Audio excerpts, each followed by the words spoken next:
अर्जुन को कृष्ण नाम बहुत प्रिय था। यह संबोधन गीता में 9 बार आया है। भगवान श्री कृष्ण के लिए दूसरा कोई संबोधन इतनी बार नहीं आया।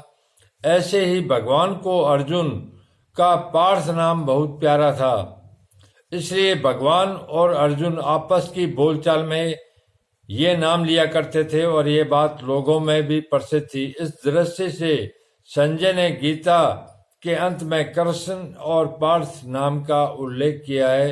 यत्र योगेश्वर कृष्णो यत्र पार्थो धनुधर। धृतराष्ट्र ने पहले समवेता युयुत्सव कहा है और यहाँ अर्जुन ने भी युयुत्स संपु स्थितम कहा है, परंतु दोनों की दृष्टि में बड़ा अंतर है।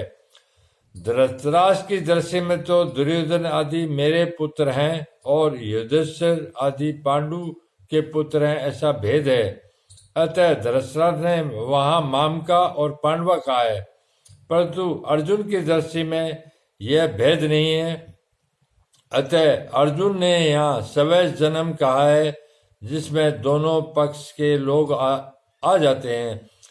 तात्पर्य यह है कि धृतराष्ट्र को तो युद्ध में अपने पुत्रों के मरने की आशंका से भय है, शोक है, परंतु अर्जुन को दोनों ओर के कुटुंबियों के मरने की आशंका से शोक हो रहा है कि किसी भी तरफ का कोई भी मरे, वह है तो हमारा ही कुटुंबी। अब दृष्टा पर 3 बार आया। दृष्टा तीनों का तात्पर्य यह है कि दुर्योधन का देखना तो एक तरह का ही रहा, अर्थात दुर्योधन तो युद्ध का ही एक भाव रहा, परंतु अर्जुन का देखना 2 तरह का हुआ। पहले तो अर्जुन धृतराष्ट्र के पुत्रों को देखकर वीरता में आकर युद्ध के लिए धनुष उठाकर खड़े हो जाते हैं और अब स्वजनों को देखकर कायरता से आविष्ट हो रहे हैं, युद्ध से उपरत हो रहे हैं, उनके हाथ में धनुष गिर रहा है। अर्जुन के मन में युद्ध के भावी परिणाम को लेकर चिंता हो रही है, दुख हो रहा है। उस चिंता दुख का असर अर्जुन के सारे शरीर पर पड़ रहा है।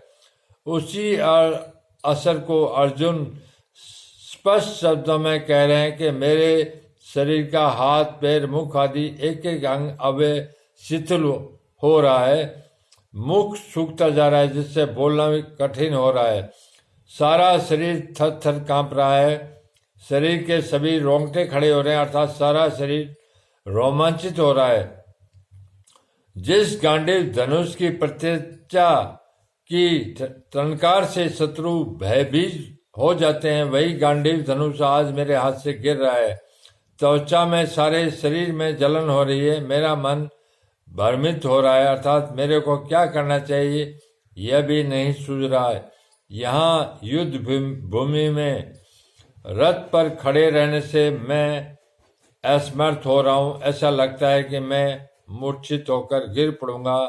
ऐसे अनर्थकारक युद्ध में खड़ा रहना भी एक पाप मालूम दे रहा है।